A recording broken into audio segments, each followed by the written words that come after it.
أهلا وسهلا بيكم في دمتم سالمين، وكل سنة وانتم طيبين. الحمد لله ربنا أعنا على الصيام، الحمد لله ربنا أعنا على القيام، والحمد لله يكون كل واحد فينا ختم أكتر من مرة في القرآن الكريم. لكن في حاجة ساعات بننساها، وهي صلة الرحم.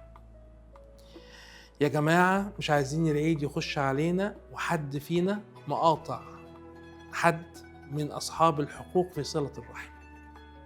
ومش معنى كلامي إن اللي له حق يتنازل عنه، لكن معنى كلامي إن إحنا نصل الرحم، لأن صلة الرحم مهمة جدا جدا جدا لتقبل الأعمال.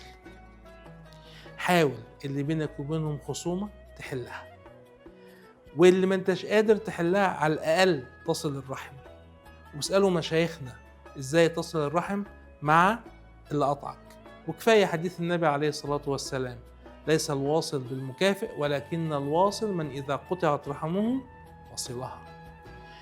آخر أيام في رمضان فرصة كبيرة قوي علشان تصل رحمك، والعيد كمان فرصة كبيرة جدا عشان تصل رحمك. ربنا يتقبل منا ومنكم صالح الأعمال، وكل سنة وانتم طيبين.